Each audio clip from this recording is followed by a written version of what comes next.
Hi, and a very good morning to you. It's Gene from maverickstar Observatory. Just to let you know, guys, I'm still around and nothing has changed here at the observatory.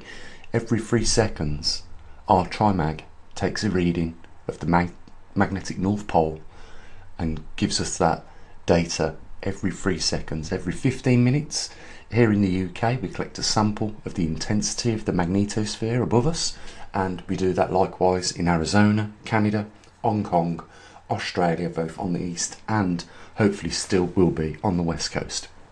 So, we're still, even though we haven't done a few videos over the last few days, we're still collecting the data.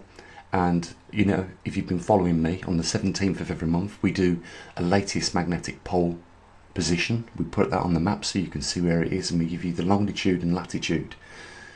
But I will say this, observatories like mine are trying to be squeezed out of the industry by big multi-giant tech companies now.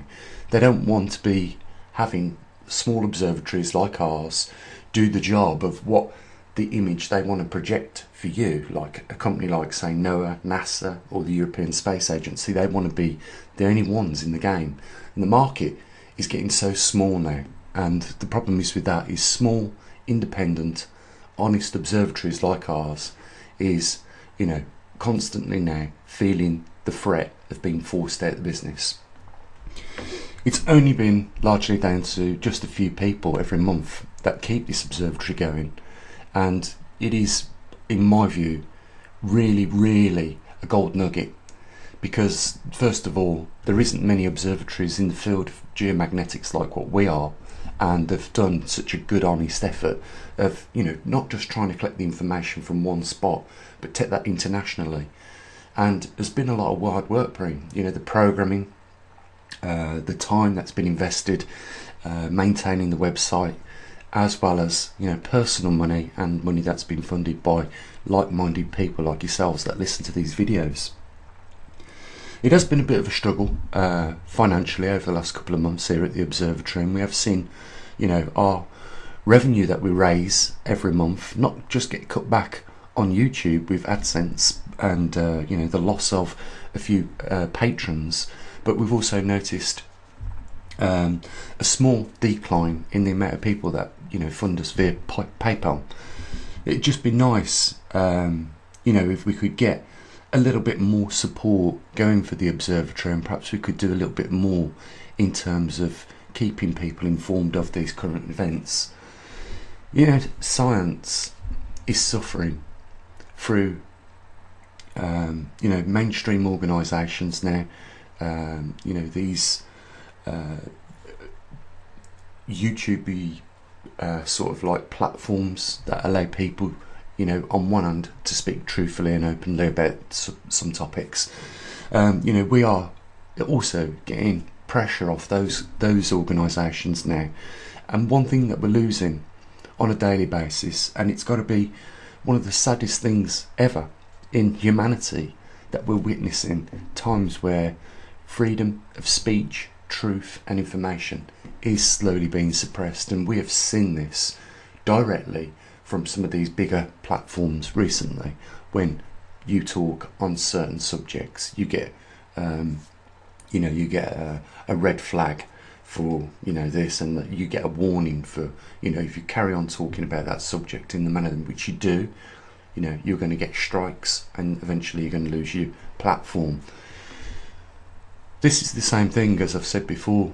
If we go back to real severe days of suppression, like what we saw happen only probably 80-90 years ago in the Second World War, where there was been books burned, people was only allowed to read what these people said that they could read. I think it would be a really dark day if we ever go down that road and lose little observatories like ours that are trying to inform people of not just what is changing in the world with regards to these rare anomalies that we look at, like the magnetic pole reversal, but also the truthfulness of the science that we try to relay to you guys.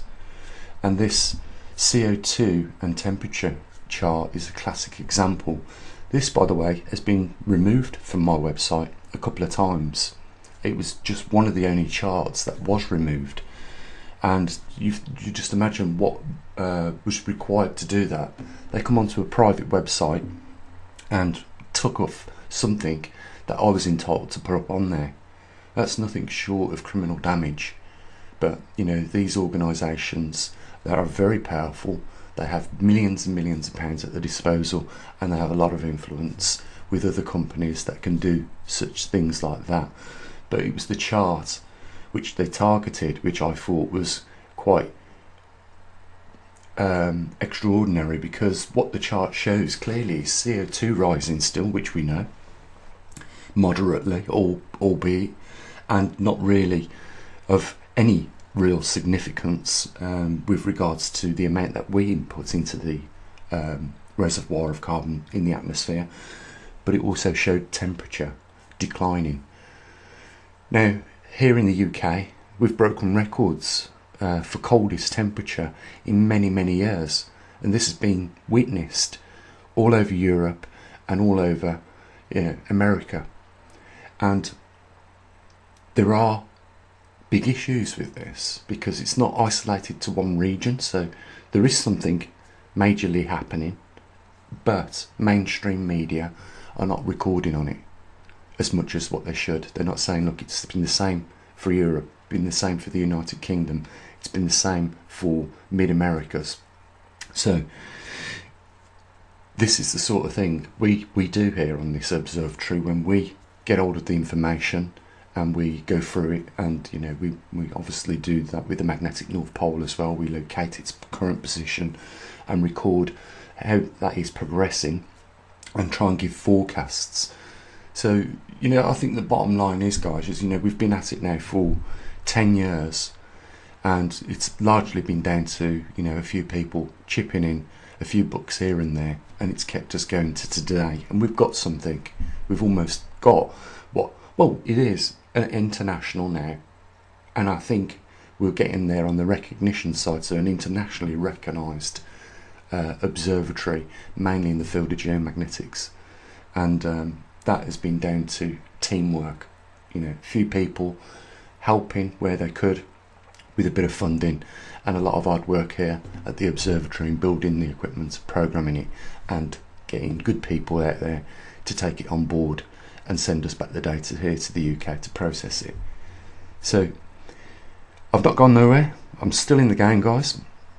It'd be great if we could get a bit more support going for the observatory than what we have been seeing the last couple of months, and I'm very grateful for those people that do support the observatory, not just with a thumbs up and a like, you know, but you know, a comment in the comment section.